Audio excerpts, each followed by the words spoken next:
E33. Bienvenidos al Seminario Reina Valera.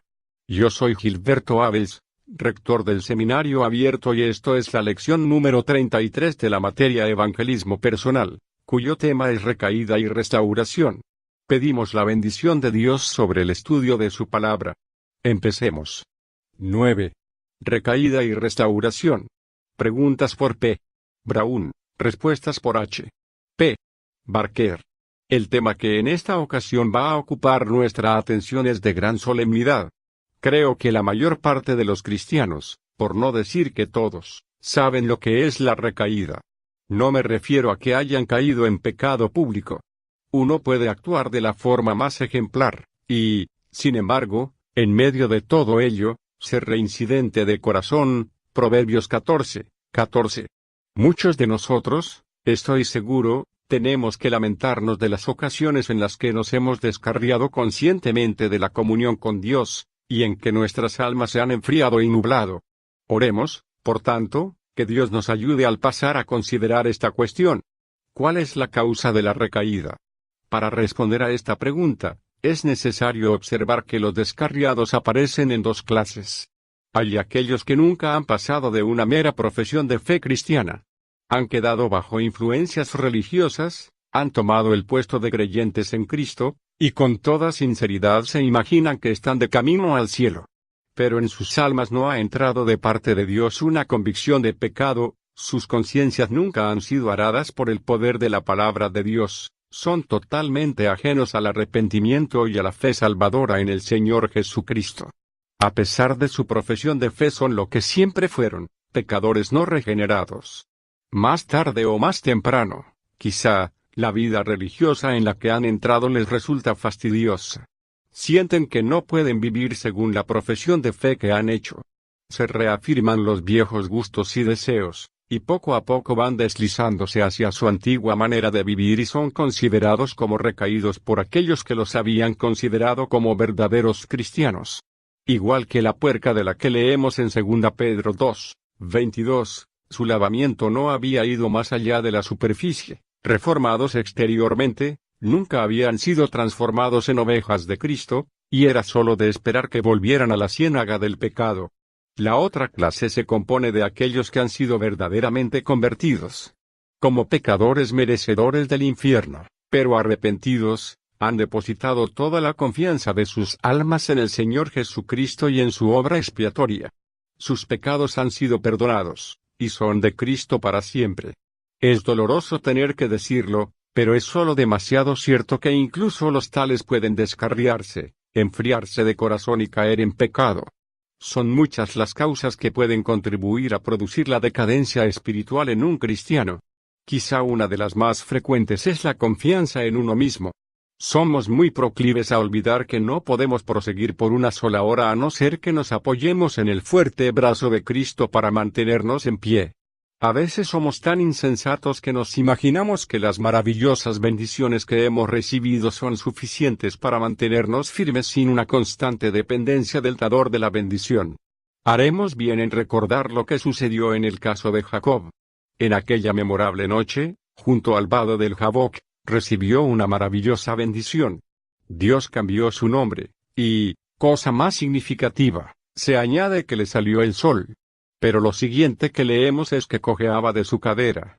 Las tinieblas habían dejado paso a la luz, las dudas y los temores habían dejado paso a la confianza. Dios había dado libremente su bendición, pero Jacob quedó tan débil e incapaz en sí mismo después de esto como lo era antes. Seguía necesitando apoyarse en algo fuera de sí mismo. Y muchos años después persistía la misma necesidad. Hebreos 11:12. Lo mismo sucede, en lo espiritual, en el caso de cada hijo de Dios. La única forma de ser preservado de la recaída es una dependencia constante, momento a momento, y así será hasta nuestro último segundo en la tierra. Olvidar esto y confiar en cualquier manera en nuestra propia constancia es asegurar el fracaso y la derrota. Si un verdadero hijo de Dios recae, ¿necesita volver a ser salvo? Podría contestar a esta pregunta haciendo otra. Si un muchacho huye de casa, ¿necesita que le hagan hijo de su padre otra vez? No, desde luego que no. Puede que precise de castigo, Y cuando se arrepienta necesitará perdón y restauración a su puesto en el círculo familiar, pero el vínculo de la relación entre él y su padre es de tal naturaleza que ninguna mala conducta de su parte la puede destruir. Ahora bien, el vínculo que se forma entre el creyente y Dios es un vínculo eterno. Es Dios mismo quien lo ha constituido, y todo lo que Dios hace será perpetuo. Eclesiastés 3:14. Dios lo ha salvado, ha hecho de él su propio Hijo querido. Lo ha sellado con su Espíritu y le ha asegurado que nunca perecerá. Además, ha llegado a ser miembro del cuerpo de Cristo, y objeto del amor y cuidado especiales del mismo Cristo. ¿Acaso todo esto puede quedar en entredicho, y desecha la obra de Dios, y que se arrebate una oveja de manos del pastor? Para una mente reflexiva, y que comprenda lo que se implica en la salvación de un alma, hacer tales preguntas es contestarlas. Así, ¿no hay tal cosa como ser borrado del libro de la vida? Usted debe referirse, supongo, a lo que se asevera en Apocalipsis 3:5. Pero debemos recordar que en la ciudad de Sardis había algunos que, por así decirlo, habían escrito sus propios nombres en el libro de los vivientes. Tenían nombre de que vivían, como nos dice el versículo 1, pero en realidad estaban muertos. Ahora bien, si Dios escribe el nombre de quien quiera en el libro de la vida, se debe a que aquel está verdaderamente vivo, habiendo sido vivificado por el mismo Dios. Y si Dios escribe un nombre en aquel libro, jamás lo borrará. Pero si alguien toma el puesto de ser un viviente, sin haber pasado de muerte a vida, es como si hubiera inscrito su nombre donde no tiene derecho a estar, en las páginas del libro de la vida. Y todos estos nombres Dios desde luego los borrará. Pero son los nombres no de santos recaídos, sino de falsos profesantes carentes de vida. ¿No temía el apóstol Pablo que después de todo él pudiera llegar a ser reprobado? Si este fuera el caso, tiene que haber dudado de la verdad de lo que él mismo enseñaba constantemente. Pero la Escritura no dice lo que su pregunta presupone. El pasaje que usted tiene en mente es 1 Corintios 9:27, que, como observará, no menciona de venir un reprobado, aunque la posibilidad de ser un profesante, e incluso un predicador, y sin embargo no ser otra cosa que un pobre inconverso y réprobo, queda claramente reconocida. ¿Por qué permite Dios que sus hijos recaigan? No podemos referirnos a nuestras recaídas como por permisión de Dios. Naturalmente, es cierto que Él tiene poder para guardarnos de recaer, pero no es su forma de actuar tratarnos como unas meras máquinas inanimadas. Él ha puesto a disposición de nosotros todas sus riquezas de gracia y poder, de modo que si nos descarriamos y desviamos, solo podemos culparnos a nosotros mismos. Y Dios emplea nuestros fracasos y nuestras caídas para hacernos aprender la lección que tan lentos somos en aprender, la de nuestra absoluta debilidad e incompetencia. Pero a fin de que podamos ser preservados de tropiezos y de extravíos, Dios nos ha dado un Salvador viviente en el cielo para que sea nuestro grande y poderoso intercesor. Él conoce nuestras debilidades y nuestra necesidad, y Él vive para satisfacerla con su gracia y poder. Tenemos también el Espíritu Santo habitando dentro de nosotros para ser nuestro guía y consolador, para hacer reales las cosas de Dios para nosotros, y para controlarnos para Cristo. Y luego tenemos también el inapreciable tesoro de la palabra de Dios para actuar sobre la conciencia y para señalarnos el camino de la verdad. Con recursos como estos, no hay excusa para la recaída. Es sólo cuando descuidamos la maravillosa provisión que Dios nos ha dado, e intentamos andar con nuestro propio poder, que nos alcanza el desastre espiritual. Si un cristiano peca, ¿se le debe considerar en cada caso como recaído? Naturalmente que no, porque, en tal caso, ¿quién entre nosotros no sería un recaído? Debemos distinguir entre aquel que persiste en el pecado, y aquel que es sorprendido en alguna falta, aunque incluso este último necesita restauración. Gálatas 6:1. Si observamos una columna de humo, la veremos a menudo empujada de un lado a otro por los golpes de viento pasajeros. Pero su principal dirección es hacia arriba, a pesar de todo. Así es con el cristiano. Puede ser influido por cosas pasajeras, y por falta de vigilancia puede ser sorprendido en alguna falta. Pero si su principal dirección es hacia arriba, y si prosigue en este curso, lamentando sus fracasos y persistiendo adelante a pesar de todo, No debe ser contemplado a la misma luz de quien persiste durante días, semanas o meses sin acudir a la presencia de Dios en juicio propio, para confesar su pecado y para buscar gracia que le capacite para apartarse del mismo. ¿Qué quiere decir por reincidente de corazón? Es un término escriturario, como veremos si examinamos Proverbios 14:14. Tenemos un ejemplo de lo que se quiere decir con esto en el caso de los santos en Éfeso. Se trataba de lo que muchos considerarían sin duda como una congregación modélica.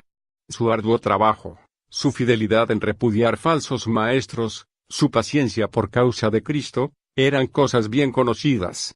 Sin embargo, aquel que lee los corazones tenía algo contra ellos. Habían dejado su primer amor. Apocalipsis 2:2-4. Externamente eran todo lo que se podría desear, pero el amor de ellos por Cristo había dejado de arder con su antiguo brillo, el ardor de su primer afecto hacia Él mismo se había enfriado, eran descarriados de corazón. ¿Cuántos entre nosotros tienen que confesar que esto es lo que nos ha sucedido? Y cuán evidente es, por la evidencia de estos creyentes efesios, que la actividad y el celo en el servicio del Señor, incluso cuando todo ello va acompañado de una fidelidad inflexible a la verdadera doctrina, no remedia el enfriamiento del primer amor. ¿Cómo puede ser restaurado un hijo de Dios recaído? Si se busca una restauración plena, tiene que llegarse al fondo del propio pecado y enfriamiento en presencia de Dios. No será suficiente con una mera expresión de dolor y oración buscando el perdón.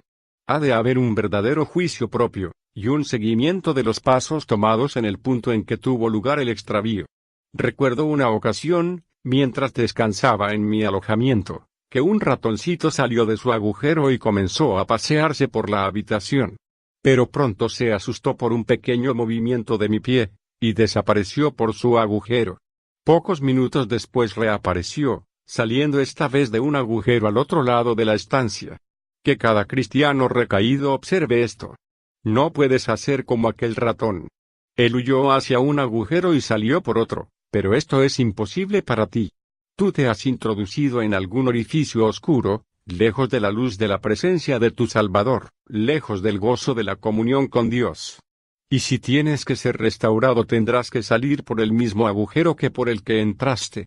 Lo que quiero decir es que tendrás que remontar, en presencia de Dios, aquel episodio de la historia de tu alma que se encuentra entre el momento de tu extravío y el presente. Con ayuda del Señor, lo podrás hacer, y la confesión del primer mal paso, y el juzgarte a ti mismo por haberlo tomado, es un gran comienzo. Ten en cuenta, en todo ello, que el bendito Señor te contempla con ojos de amor inmutable. Todo tu pecaminoso extravío no ha hecho disminuir ni un ápice su fiel amor por ti. Piensa en ello. Medita esta bendita realidad. Él me ama, a pesar de todo, y con el pensamiento de este verdadero, intenso, tierno y eterno amor, acude con tu confesión en presencia de Dios. Llevad con vosotros palabras de súplica, y volved a Jehová, y Él sanará tu recaída y te llenará de nuevo el corazón de gozo. Pero no quieras ofrecer excusa alguna por tu alejamiento. Tu peor enemigo eres tú mismo, y al volverte al Señor harás bien en no concederte ningún cuartel. Al confesar tu pecado de esta forma, puedes tener la certidumbre de que quedas perdonado. Si confesamos nuestros pecados, Él es fiel y justo para perdonar nuestros pecados. Puede que no experimentes, y probablemente no experimentarás, ningún repentino alivio ni ninguna dispersión inmediata de las nubes, pero desde luego quedas perdonado en el momento en que derramas la triste historia de tu pecado a oídos de tu Padre. Luego, por la abogacía de Cristo, sigue la restauración.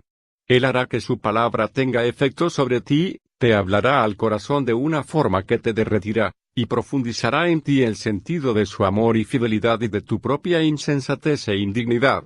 Luego, no confiando en tu propia sabiduría y fuerza, emprenderás continuar en el poder de su gracia. Cuando un recaído regresa al Señor de esta manera, ¿es inmediata su restauración? No por lo general, me parece, aunque su perdón es instantáneo en el momento en que presenta su confesión. Pero la restauración es algo distinto del perdón, y no se da con tanta celeridad. Al extraviado que regresa se le hace que se dé cuenta de que su pecado no es cosa ligera, y que el privilegio de la comunión con Dios no es algo que se pueda echar de lado y luego reanudar a placer. Al decir esto, tengo en mente un pasaje en Oseas 5, 15, y 6, 1 a 2, que aunque primordialmente se refiere a Israel, expone el principio que estoy tratando de explicar. El Señor se aparta en el capítulo 5, 15, andaré y volveré a mi lugar, dice el Señor, hasta que reconozcan su pecado y busquen mi rostro.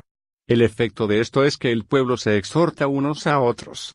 Venid y volvamos a Jehová, porque Él arrebató, y nos curará, hirió, y nos vendará. Nos dará vida después de 2 días, en el tercer día nos resucitará. Así, se anticipa un intervalo de tiempo entre el retorno de sus almas al Señor y el avivamiento y levantamiento que procederá de Él.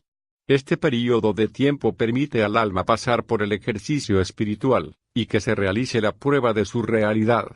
Pero si se mantiene la actitud de verdadera contrición y de juicio propio, la restauración es tan cierta como el perdón. Podemos tener la certidumbre de que Dios no mantendrá a nadie esperando más tiempo del suficiente para que se aprendan las necesarias lecciones.